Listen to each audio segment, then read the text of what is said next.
Guys, सबसे पहले आप सभी को हैप्पी होली। इस होली सीजन पर हेलो ऐप पर खुशियों के रंग जमाएं और 2 करोड़ रुपए तक के प्राइज जीतिए हेलो के नए होली कैश धमाका के साथ। हेलो ऐप लाया है होली कैश धमाका, जिस पे आपको कुछ नहीं करना, बस एक गेम खेलना है और उसके जरिए आप मजेदार कैश प्राइजेस भी जीत सकते हैं। तो जल्दी से डाउनलोड करो हेलो ऐप और इस कॉन्टेस्ट के मैक्सिमम बेनिफिट्स लो 3 से 9 मार्च के बीच।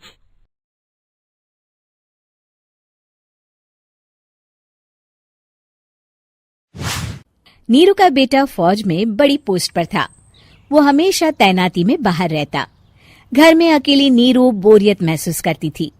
नीरू की सहेलियों ने उसे सलाह दी कि वो अपने बेटे की शादी करवा दे। बहू के आ जाने से सब ठीक हो जाएगा। बेटा अपार, तू तो फौज में रहता है, मुझे घर में अकेलापन काटने को दौड़ता है।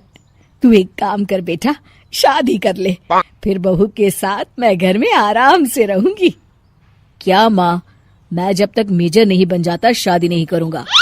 तुम कहीं घूमने जाया करो, लेकिन शादी की बात मत करो। इतना कहकर अपार वहां से चला जाता है, लेकिन जाते वक्त उसे माँ की भी चिंता रहती है। एक दिन दरवाजे की घंटी बजती है। नीरू दरवाजा खोलती है तो सामने एक सुंदर सी लड़की साड़ी पहनकर सर पर पल्लू रखकर खड़ी होती है।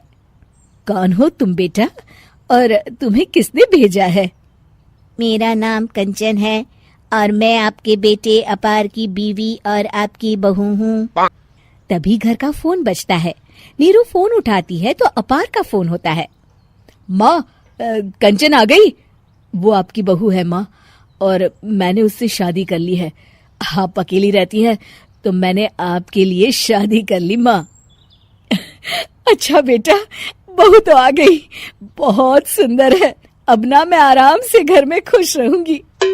इतना कहकर नीरू जैसे ही कंचन की तरफ देखती है, वो उसके पैर छूती है। नीरू कंचन को आशीर्वाद देकर गले लगा लेती है। अगली सुबह नीरू सोकर उठती है तो अरे, सारा घर कितना चमक रहा है। इतनी सुबह घर का सारा काम किसने किया? तभी कंचन हाथ में स्वादिष्ट नाश्ता और चाय लेकर आती है और टिपॉय पर रखकर कंचन के पैर छूती है। बहू को देखकर नीरू काफी खुश हो जाती है। वो कंचन से कहती है,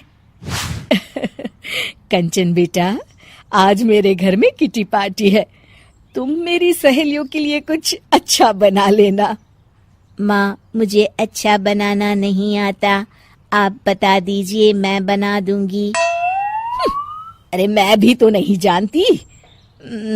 ऐसा कर, शाम को इटालियन खाना, सी फूड और हाँ, चाइनीज खाना बना लेना, ठीक है?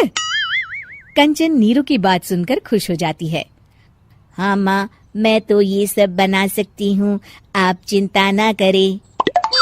शाम को नीरू की सहेलियां आती हैं, जहाँ कंचन अकेले बनाए स्वादिष्ट खाना बनाकर खिलाती है। वो सारी सफाई कर सबको खुश कर देती है। कंचन अंदर किचन में जाती है कि तभी नीरू की सहेली बोल पड़ती है।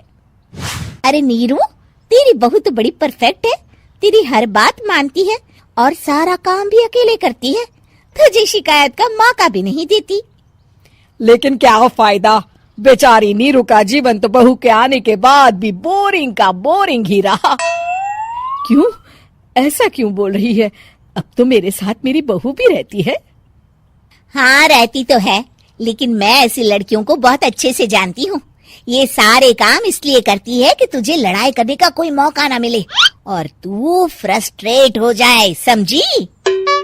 नीरू भोली सूरत बनाकर कहती है, नहीं, मैं नहीं समझी। अरे, घर में सास बहू की लड़ाई ना हो तो घर भी भला घर लगता है क्या? मेरे घर में ही ले ले, सुबह से बहू के साथ लड़ाई में इतनी चहल पहल रहती है कि मन हमारा भी लगा रहता है और पड़ोसियों का भी। नीरू मन में सोचती है, बात तो सही है, अगर ये मेरी शिकायत के बिना ही हर काम कर देगी तो मैं क्या करूंगी? रात को नीरू सोने के लिए कमरे में जाती है, जहाँ कंचन उसके पैर दबाने लगती है। नीरू को अच्छा तो लगता है, लेकिन वो किसी भी तरह से उससे लड़ाई करना चाहती है। बहू, दर्द पैर में नहीं सर पर है और तू मेरे पैर दबा रही है। मैं सर दबा देती हूँ माँ जी। ये कहकर वो उसका सर दबाने लगती है। तू एक काम कर, मेरे लिए बादाम वाला दूध ले आ, जा। कंचन जाकर सास के लिए दूध ले आती है। अब नीरू उसे जो कहती कंचन झट से कर देती। बहू, जरा छत से जाले निकाल दे। जी माँ जी। कंचन 5 मिनट में ही पूरे घर के जाले साफ कर देती है। नीरू तो देखती की देखती ही रह जाती है। कमाल है, ये तो हर काम कर रही है। तरस गई मैं तो इससे लड़ाई करने को। इतना कह के नीरू चली जाती है। नीरू को एक दिन कंचन पर इतना गुस्सा आता है कि वो सोच लेती है आज तो उससे लड़कर ही रहेगी। मौका देखकर नीरू कंचन को पैर से लंगड़ी देकर गिरा देती है, जिसके बाद जो होता है नीरू को विश्वास ही नहीं होता। जमीन में 2 भागों पर गिरी कंचन के सारे पुर्जे बिखर जाते हैं। स्प्रिंग और उसके अंदर से रंग बिरंगी लाइट जलने लगती है। तभी घर की घंटी बजती है। नीरू डरकर दरवाजा खोलती है तो सामने अपार खड़ा होता है। क्या हुआ माँ, तुम इतना डर क्यों गई? कंचन ने कुछ किया क्या? कुछ कहा क्या उसने? मैं अभी बताता हूँ। तभी अपार की नजर कंचन पर पड़ती है। अरे माँ, तूने ये क्या किया? कंचन को तोड़ दिया। तुम्हारी खुशी के लिए मैंने रॉबर्ट को तुम्हारी बहू बनाकर भेजा था, जिससे तुम्हारी हर इच्छा पूरी हो और तुम खुश रहो। माँ, ये तो इंसान थी भी नहीं, इससे तो गलती हो ही नहीं सकती थी। फिर आपने इसे क्यों तोड़ा? क्या गलती थी इसकी माँ? बेटा, इसकी सबसे बड़ी गलती ये थी कि ये इंसानों की तरह सास से लड़ाई नहीं करती थी। अपार माँ की बात सुनकर हैरान रह जाता है।